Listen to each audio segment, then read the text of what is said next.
Graças e paz, queridos. Pode sentar, obrigado. Eu vim aqui hoje para falar assim, Anne, a planilha da meia maratona está difícil demais, eu acho que eu não vou dar conta. E aquela acabou de falar, eu tinha que ter falado antes. Então vamos lá, vamos treinar, né? Queridos, que bom, feliz demais, é uma honra pregar depois do Galdino. Ele estava ali pregando e eu mandei um WhatsApp para um pastor da minha cobertura, o Wendel. E tudo que você falou da sua história é verdade. Ele falou para mim que é tudo verdade. Vocês são da mesma cidade, ele disse que é tudo verdade. Irmãos, Alex, Anne, Pastor Ibe, Alice, Vitor, estou muito feliz de coração estar aqui. Vocês fazem parte da minha história. Meu pai, né, minha mãe, meu padrasto também. É uma honra, sempre é uma honra a gente estar aqui com vocês. E quando eles me chamam, eu desmarco tudo, venho. Até falei para o Alex, eu vou, 4 horas começa o nosso evento lá em Goiânia, dá tempo. A minha palavra é a última, estou tranquilo lá em Goiânia. E já avisei, minha esposa vai na frente, vai ajeitando as coisas lá e tudo vai dar certo. Irmãos, eu lancei um livro esse ano, meu 8º livro. Eu escrevo livros para que todos possam ler e chegar ao fim, né? Eu sou farmacêutico por formação, eu não sou nerd. O Galdino falou assim, não, eu não sou nerd. Nerd é meu irmão mais velho, eu não sou nerd. Nerd é aquele cara que fala inglês sem estudar inglês. Eu tenho que estudar a vida inteira para conseguir falar alguma coisa.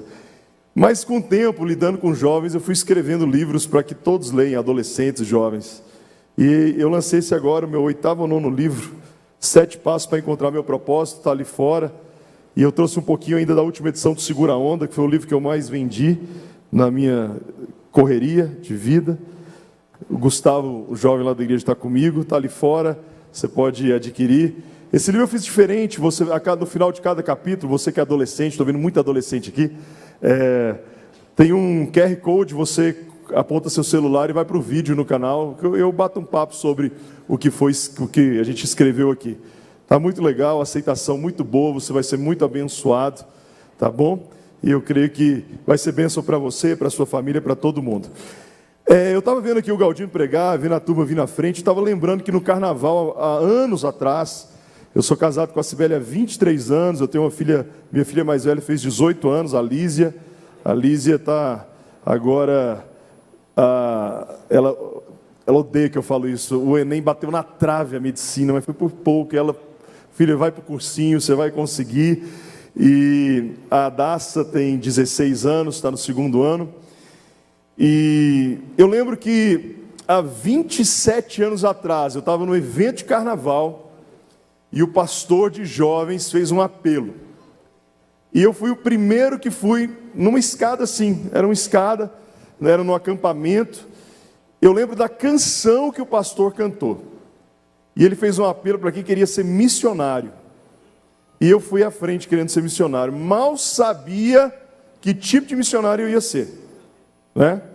Porque naquela época, talvez um dos erros, ou não, era o tempo, a gente dividia na nossa cabeça. O missionário é aquele que ia para o campo, e o pastor ficava. E eu fui à frente, e eu falei, eu não quero ir para o campo. Eu não quero ser um missionário de ir para os índios, ou sei lá, ir para o sertão. Mas eu não sabia qual era o meu campo missionário.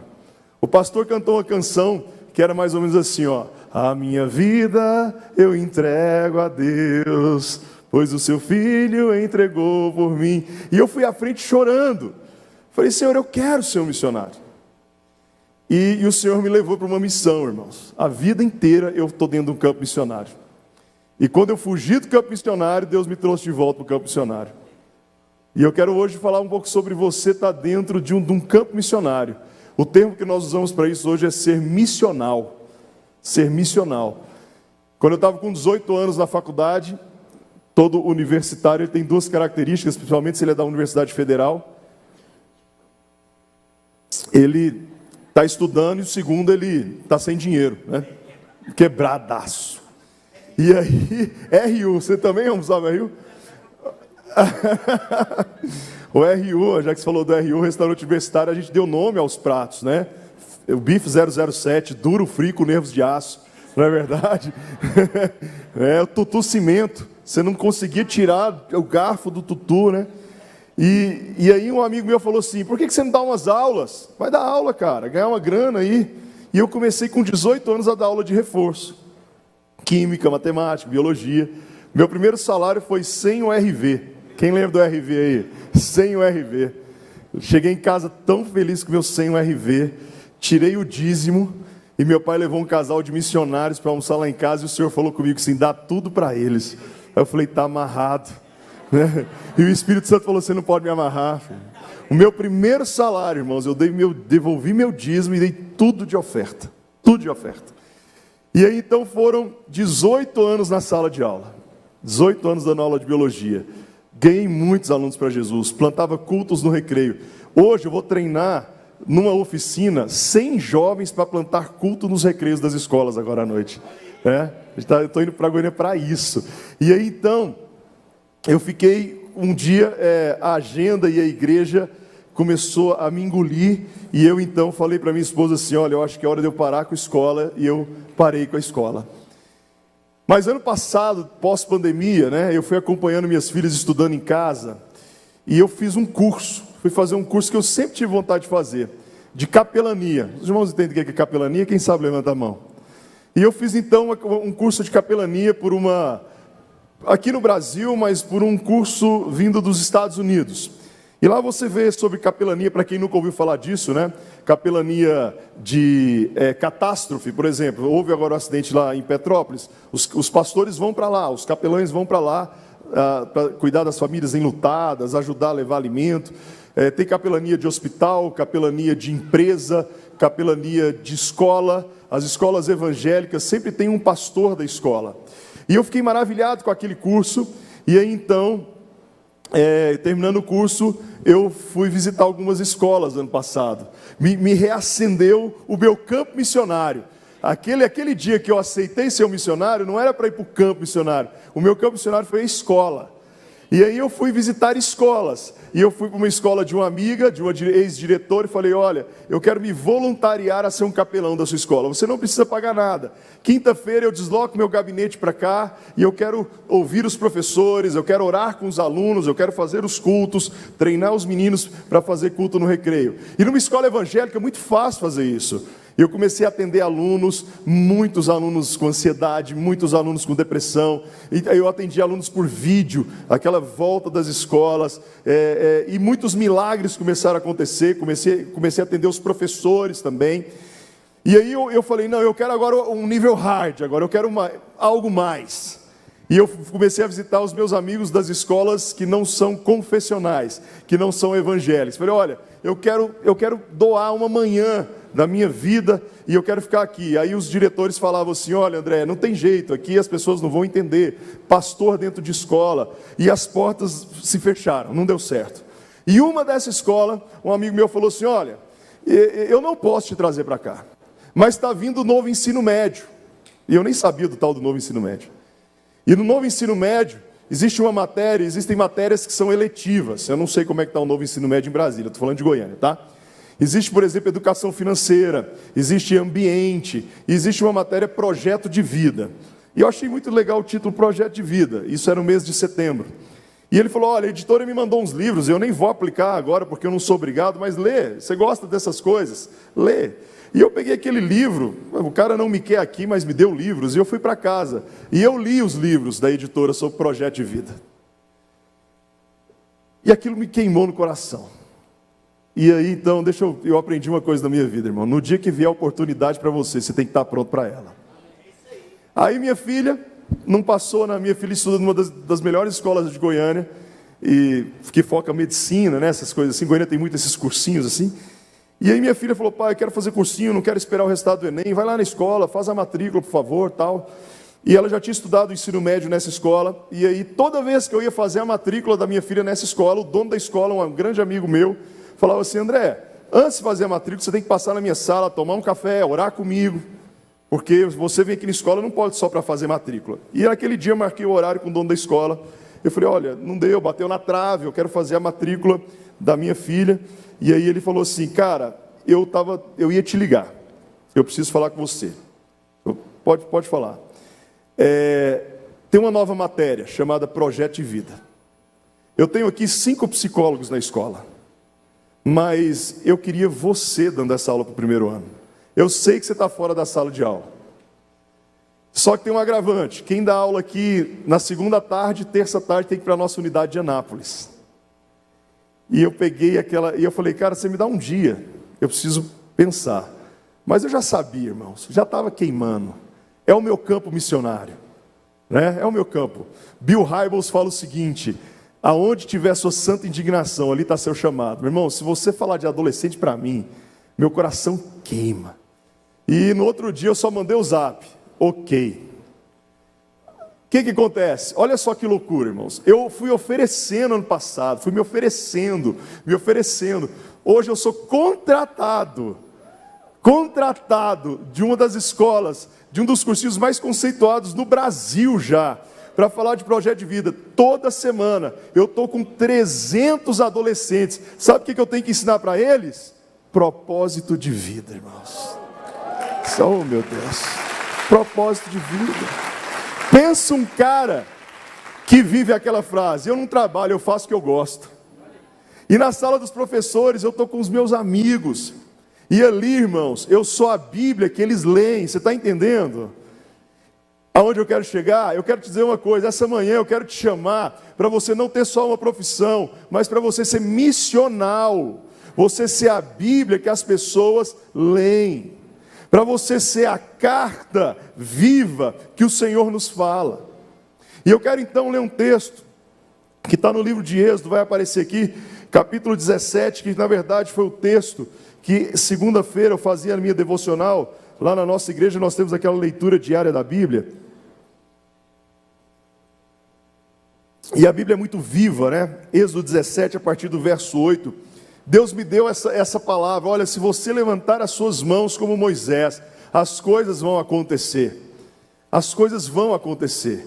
E é muito legal quando você descobre que você pode ser usado por Deus aonde Ele te colocou. E hoje eu sentado aqui vendo o Galdino fazer o apelo, eu lembrei, eu me entreguei minha vida para missões, e eu estou em missões. Eu estou em missões. E eu lembro quando minha mãe, nós passamos um momento muito difícil, e ela começou a fazer um artesanato evangélico, onde ela escrevia versículos bíblicos com pirógrafo, né? Piro, fogo, né? Escrevendo com fogo. E ela escrevia os versículos e a gente vendia na torre, né? Porque eu cresci na minha adolescência, foi aqui em Brasília, e a gente domingo de manhã de tarde ia vender na torre, na feira hippie. E ali minha mãe falava assim: olha, Deus me deu essa empresa para sustentar missionários. E mal sabia que no momento mais difícil, os missionários seríamos nós, que aquele artesanato ia sustentar. Então às vezes Deus está te dando algo para você ser missional. Você entende o que eu estou falando? Amém ou não? Amém. Vamos ao texto. Êxodo 17, verso 8. Sucedeu que os amalequitas vieram atacar Israel em Refidim. Então Moisés disse a Josué: escolhe alguns dos nossos homens e lute contra os amalequitas. Amanhã tomarei posição no alto da colina, com a vara de Deus em minhas mãos. Josué foi então lutar contra os amalequitas, conforme Moisés tinha ordenado. Moisés, Arão e Hur, porém, subiram ao alto da colina. Enquanto Moisés mantinha as mãos erguidas, os israelitas venciam. Quando, porém, as abaixava, os amalequitas venciam. Quando as mãos de Moisés já estavam cansadas, eles pegaram uma pedra e colocaram debaixo dela, para que ele nela se assentasse. Arão e Hur mantiveram erguidas as mãos de Moisés, um de cada lado, de modo que as mãos permaneceram firmes até o pôr do sol. E Josué derrotou o exército amalequita ao fio da espada. Depois o Senhor disse a Moisés: escreva isso num rolo, como memorial, e declare a Josué que farei que os amalequitas sejam esquecidos para sempre debaixo do céu. Moisés construiu um altar e o chamou-lhe: o Senhor é minha bandeira, né? No original, Jeová Nissi. E jurou: pelo trono do Senhor, o Senhor fará guerra contra os amalequitas de geração em geração. Eu quero falar de 3 princípios desse texto para a nossa vida missional. Primeiro, esteja no lugar certo na hora certa. Você pode repetir assim comigo? Esteja no lugar certo na hora certa. Então Moisés vai para um lugar certo e Deus dá uma palavra para ele, e ele faz aquilo que tem que ser feito. Talvez você aqui é um jovem que está estudando para um concurso, você é um adolescente que está sonhando com a tua faculdade, com o teu curso, você precisa, a primeira coisa que eu tenho aprendido e eu falei para vocês, se prepare. Talvez só você tenha o sonho, só você tenha o projeto, mas se especialize, se estude. Quando eu saí em setembro com aqueles livros da editora FTD, Projeto de Vida, cheguei em casa, peguei um café e fui ler aquilo e falei, mas que projeto interessante, os adolescentes precisam disso. E quando o dono da escola fala comigo, eu falo, eu já tenho o projeto pronto. Você quer que eu te mande amanhã no e-mail? Eu já tenho aula após aula, eu já sei para onde levar os meninos. Ele falou assim, você quer montar algo aqui com a nossa cara? Eu falei, eu já tenho algo. Você está entendendo o que eu estou te falando? Se prepare hoje. Amanhã, quando a porta abrir, a oportunidade, você tem que ser especialista. Hoje o mundo é feito de especialistas. Não tem mais aquela vaga para, eu faço qualquer coisa, eu jogo nas 11. Não tem jeito. Não tem. Hoje você precisa saber algo específico para que você possa entrar em lugares. Semana passada uma menina ligou para mim, lá do Rio de Janeiro, falou, pastor, ora por mim, minha mãe te conhece, eu não te conheço, mas eu vou fazer um concurso, eu sou engenheira de petróleo. Eu falei, você é engenheira do quê, filha? Eu nem sabia que eu conheço engenheiro de produção, engenheiro de alimento, engenheiro civil, engenheiro químico, mas engenheiro de quê? Ela de petróleo. Eu falei, ganha bem. Ela falou assim, então o concurso da Petrobras é semana que vem. Eu não vou te falar o salário que ela me falou. É mais do que você pensa. Começa com 5. E ela falou assim, ora por mim. Ora por mim. Ora por mim. Porque eu estudei para isso. Eu falei, meu Deus do céu. Primeira coisa, guarda isso. Esteja no lugar certo, na hora certa, mas esteja preparado para tudo aquilo que Deus colocou no seu coração. Seu coração vai estar queimando por algo. Fique grávido daquilo, gere aquilo. Vou dar o exemplo da minha esposa, Cibele. 4 anos de formada em psicologia. Ela decidiu fazer psicologia, depois ela tinha uma fala na vida dela. Quando as meninas forem para a escola, eu vou junto no mesmo horário. Foi assim que ela fez. E aí, fazendo a psicologia, ela então decidiu fazer Libras. A minha esposa está entre 3% de psicólogos que atendem surdos. 3%. Ela já tem alguns pacientes surdos. E eu fico pensando, meu Deus, olha, como que alguém pensa nisso? Mas você sabia que digitando lá no Google, entre os 10 tipos de pessoas ou povos dentro do Brasil que não ouviram ou que precisam, os 10 que mais precisam falar de Jesus estão os surdos, estão os quilombolas, estão os ciganos, estão os índios, estão os milionários. Sabia disso? Está lá, digita lá, Missão Portas Abertas, não sei o que, não sei o que. Você precisa ser missional, acreditar que Deus tem um campo missionário para vocês. Eu vim aqui hoje para você, adolescente, olhar para a tua escola e ver que Deus te colocou ali não para ser influenciado, mas para influenciar. Eu estou orando agora, não é só para treinar adolescente, eu estou orando para eu começar a ter um grupo de professores que oramos juntos, porque eu estou cansado de ver professor falar coisa que não é para falar, que não é para falar, e o professor tem um poder incrível. Senhores pais, vou te falar algo que você precisa fechar na tua casa. A geração desses adolescentes que estão me vendo, a geração da minha filha mais nova, é uma geração que tem uma característica muito ímpar, que é muito diferente da minha. Eles não têm preconceito, é uma geração que não tem preconceito. A galera vai lá para casa, aí minha filha fala assim, pai, meus amigos vêm aqui para casa, né? E os amigos da igreja, da escola. Aí eu falo, que amigos? Fulano. Eu falei, filha, quem vai namorar com quem? Não, pai, é amigo. No acampamento há 10 anos atrás, a gente tinha que falar assim, não vai namorar. Hoje, se a gente vai fazer acampamento, tem que falar uma palavra, vamos namorar. É uma geração que não tem preconceito, e isso é muito legal, mas presta atenção no que eu vou te falar. A geração que não tem preconceito, o inimigo faz a cultura, essa cultura que nós vivemos, está tirando um filtro. As pessoas estão achando que princípios bíblicos são preconceitos. E de repente o adolescente não está conseguindo enxergar princípio. Por exemplo, se eu ler lá com as minhas filhas, olha, o homem foi feito para ser o líder. Pai, você está sendo machista? Não, filha. Ser líder não é ser machista. Não é. É algo do Senhor, de estar à frente, de proteger. E eu falo para elas, e eu estou falando um papo lá da minha casa. Você vai ser muito feliz se tiver um homem que cuide de você, que te proteja. Ele não vai te anular, você vai ter tua profissão. E a gente começa a conversar coisas que está tirando o filtro. Cuidado, cuidado, nós temos que discipular os nossos filhos com princípios bíblicos. Porque a geração que não tem preconceito começa a achar que princípio é preconceito. E não é. Então eu vejo os adolescentes aqui, e uma coisa que eu piro quando eu vou deixar minha filha na escola, lá em Goiânia, ela fala assim: pai, hoje tem célula, e a líder já me mandou um zap, e hoje a gente vai convidar não sei quantos, e eles fazem piquenique. A menina lá é muito desenrolada, e ela faz piquenique no parque com a galera da escola, e as pessoas vão se convertendo. Olha que louco, irmãos. Isso é muito louco. A primeira coisa, quando Moisés sobe ao monte, ele estava no lugar certo, no lugar onde Deus mandou ele. Amém ou não? O segundo princípio, que eu acho fantástico aqui, chega uma hora que ele cansa. E eu anotei, lendo esse texto na minha devocional: reconheça que você precisa de ajuda. Tem hora que você precisa conversar com alguém. Tem hora que você precisa de uma palavra. Tem hora que alguém precisa te ajudar na guerra. Tem hora que você precisa de alguém que talvez foi num lugar aonde você ainda não foi.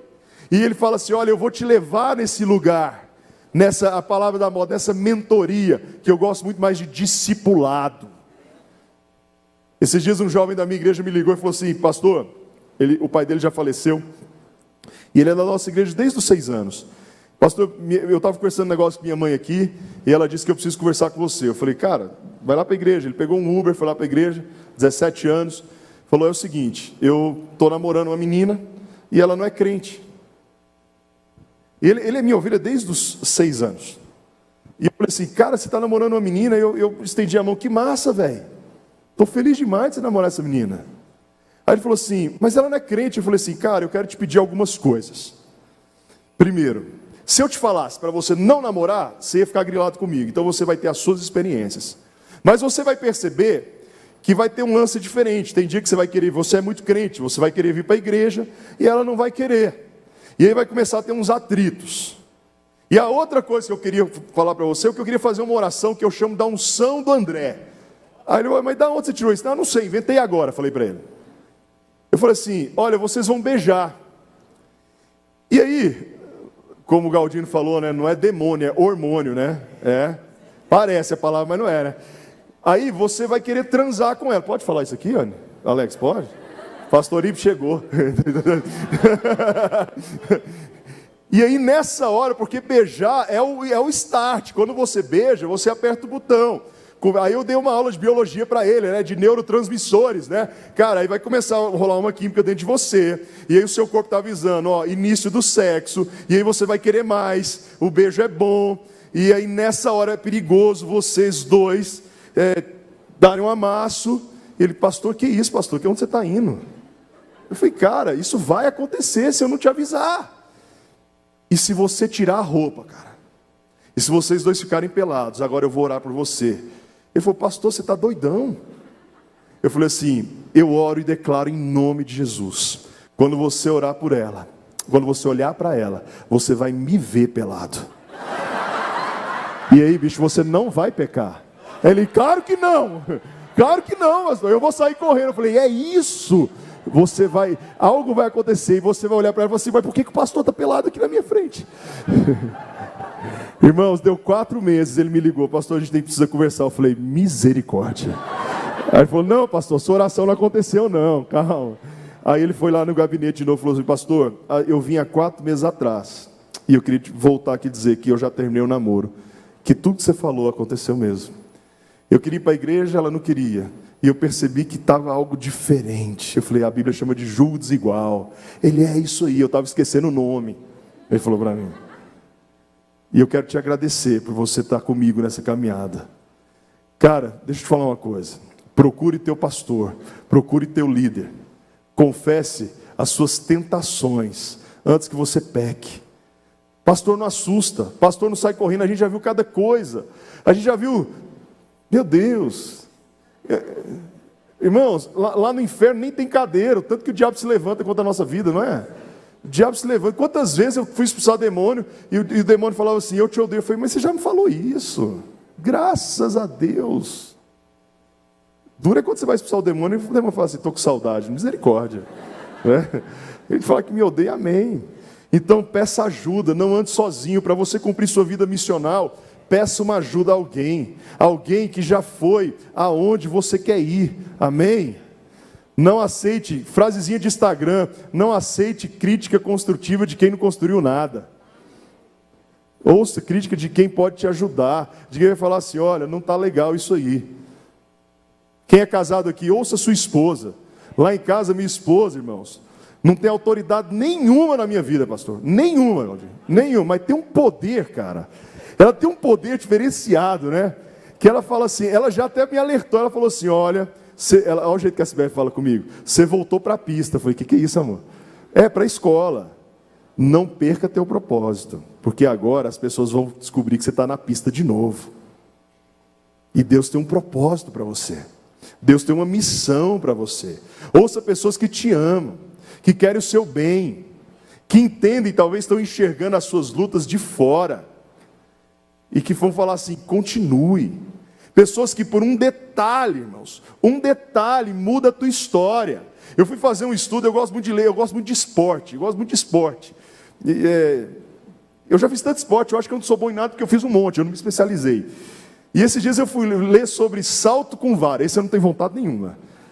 Mas eu fui perceber que todo campeão olímpico, esqueci o nome daquela russa, Sarajevo, sei lá. Aí depois a Fernanda Miller, aí o Thiago Braz. Você sabe o que eles têm em comum?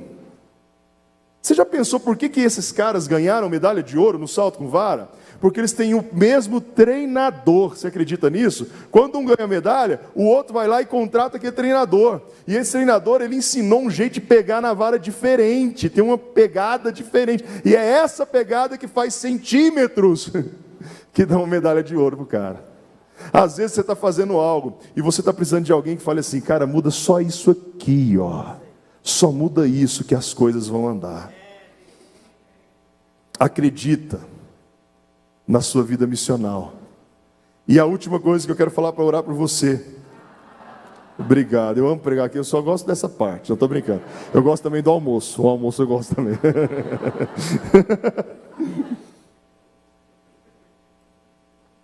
Queridos, eu queria o último detalhezinho assim, porque o meu objetivo aqui é que ainda quem não encontrou seu campo missionário encontre.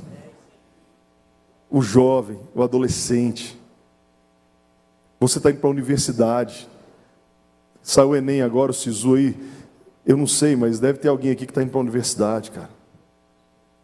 Tem uma Bíblia da APEC, eu sou crente velho, mano, Bíblia da APEC, Aliança Pro Evangelismo de Criança.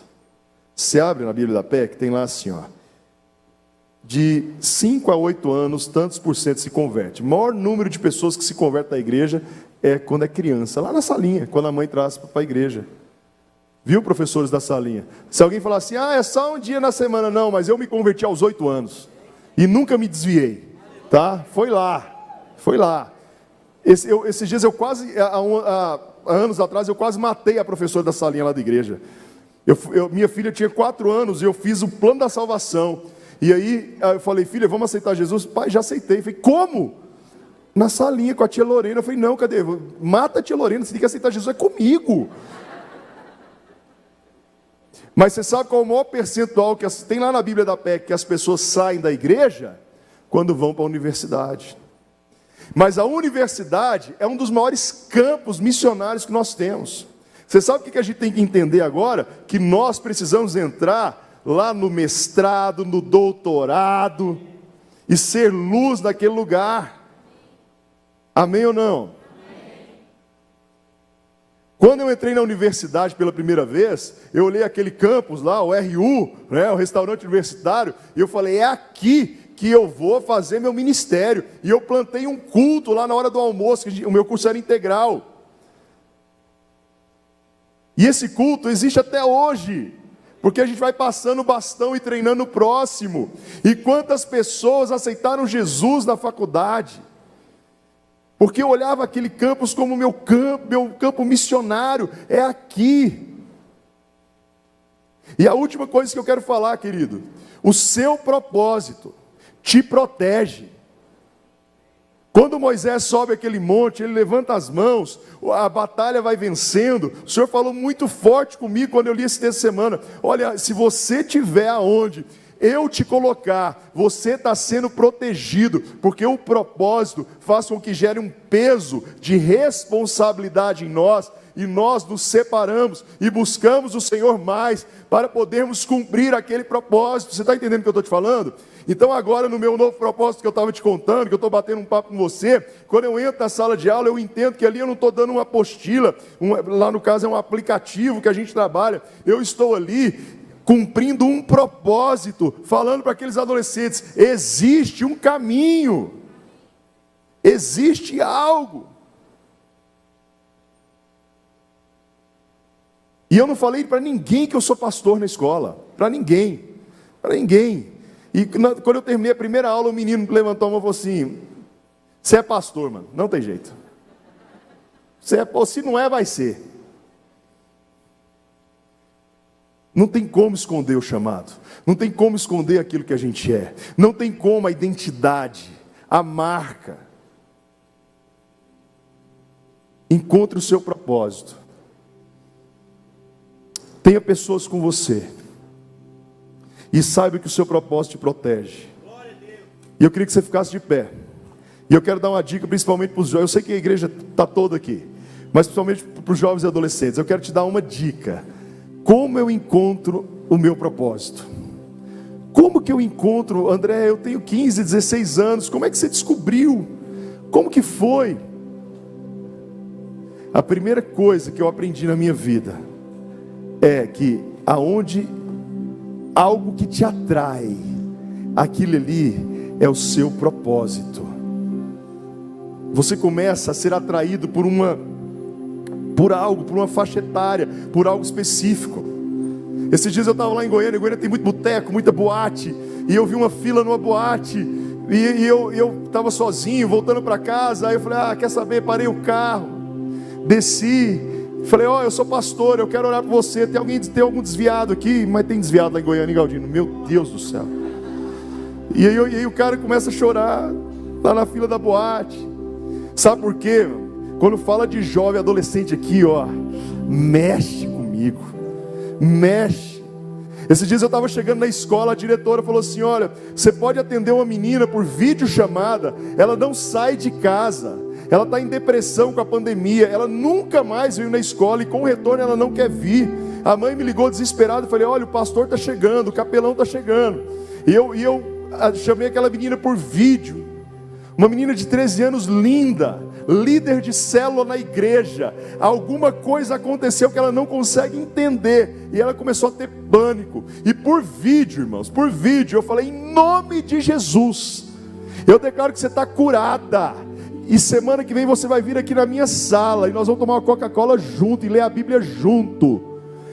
No outro dia, ela foi para a escola, e nunca mais deixou de ir para a escola, por vídeo, irmãos, por vídeo.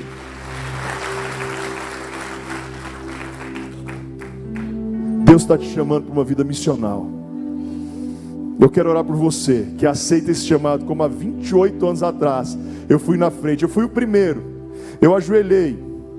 Foi o acampamento que eu comecei a olhar para minha esposa, que eu convidei ela para o jantar do Rompe. Umas coisas engraçadas naquela época, né? Era para a gente namorar, jantar do Rompe.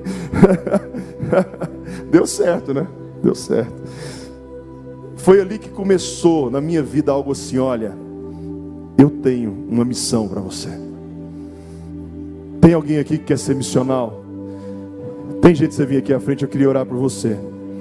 Se você quiser, lá na universidade, lá na escola, talvez você vai mudar a tua escola. Hoje numa das oficinas lá que eu estou indo para treinar esses meninos, eu coloquei a Amanda. A Amanda hoje é arquiteta, já tem filho, mas a Amanda foi minha aluna no ensino médio. Sabe quantos adolescentes com 15 anos a Amanda cuidava na escola? Ela tinha 15 anos, tímida não, introspectiva, calada, centrada, 15 anos. Sabe quantos adolescentes ela fazia a reunião no recreio, no intervalo? 120. Teve um dia que o dono da escola foi ver o que estava acontecendo. Tadinho, irmão. Aceitou Jesus, cara, porque a Amanda estava pregando. Qual é o teu campo missionário? Espírito Santo, eu quero te pedir algo essa manhã.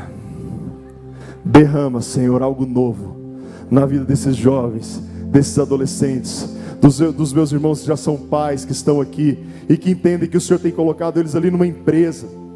E naquela empresa, Senhor, naquela empresa o Senhor tem colocado eles como missionário. Pessoas que podem abrir uma porta, pessoas que podem mudar a vida de uma pessoa.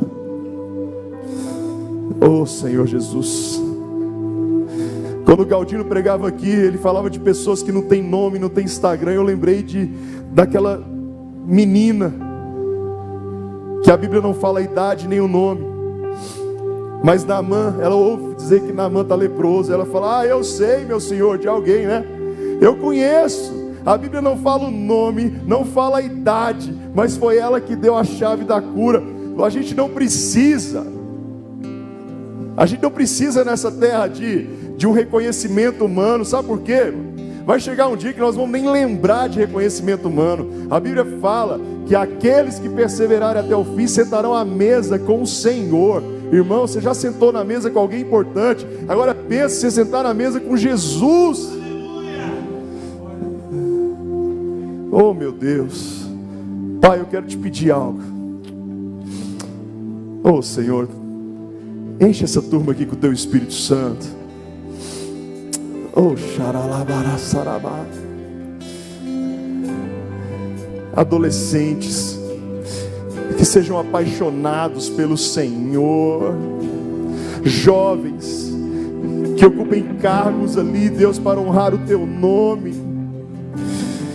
Que a igreja possa entender que não é ser um missionário que vai para o campo, claro que esse é tão importante, e que nós sustentamos, e que nós cuidamos, mas se formos missionais, as pessoas irão, ó Deus, se render a Ti. Oh Espírito Santo.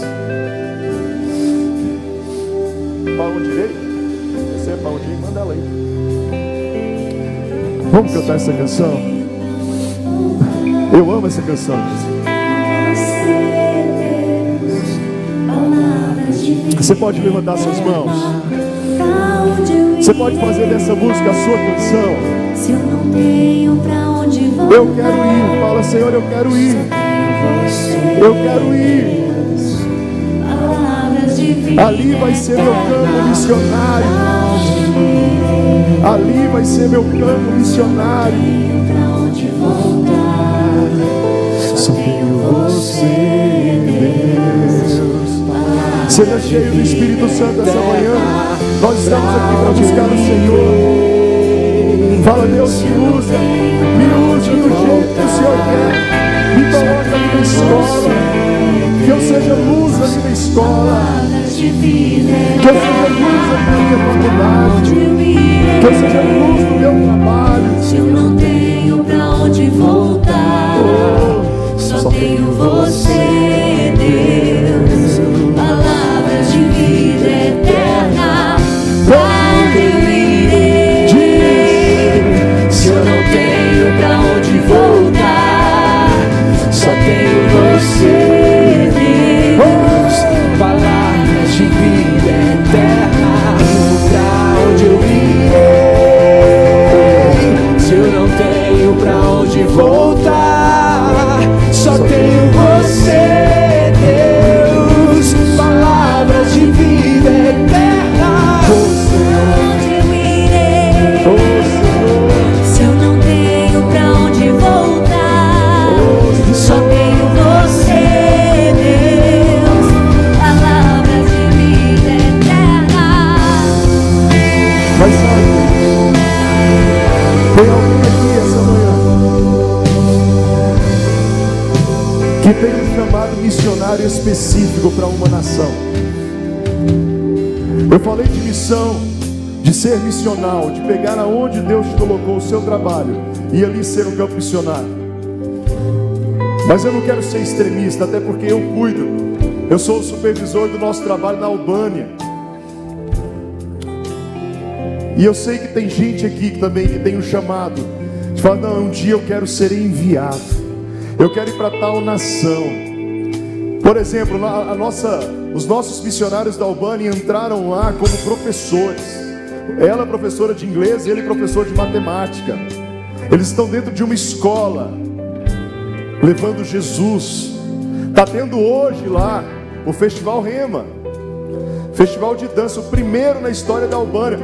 Sabe por que tem lá um grupo de brasileiros ensinando sobre adoração com dança? Porque uma adolescente viu na internet e começou a falar assim: Senhor, traz isso para a Albânia. Uma menina de 12 anos sozinha começou a clamar: traz o mover para a Albânia. E eu queria orar agora para encerrar essa última oração para você que sabe que tem um chamado específico. Um dia vai chegar para o teu pastor e falar: Pastor Ibe, eu preciso ir para essa nação, eu quero ser enviado, eu preciso levar o evangelho. Tem alguém aqui ousado e corajoso assim? Você pode vir aqui na frente só para eu te identificar. Eu queria orar com você. Amém. Eu não vou perguntar a nação, não importa, você sabe. Talvez não seja nem outra nação, seja igual o meu primo veterinário, que largou tudo e está no meio do sertão. Está lá no sertão com a família, num lugar aonde não tem chuva, não tem nada, e ele está ali. Faz assim com as suas mãos. Você quer um chamado específico. Espírito Santo, a tua palavra diz que o Senhor cria caminhos aonde não existem. Para esses irmãos que têm um chamado claro e específico, eu te peço um passo, acenda um passo atrás do outro, na frente do outro, para que ele possa saber qual é o próximo passo. Talvez aprender a língua nativa daquele país, depois fazer uma escola missionária, depois chegar a hora do envio. Que haja desprendimento, que haja ousadia, que haja confiança. Eu oro, Pai, para que sejam missionários que mudem nações, regiões do Brasil. Oh Deus, que o Senhor venha capacitar, preparar, em nome de Jesus. Eu os abençoo, que sejamos missionais e que sejamos missionários em nome de Jesus. Deus abençoe vocês, queridos. Obrigado mais uma vez, amo vocês.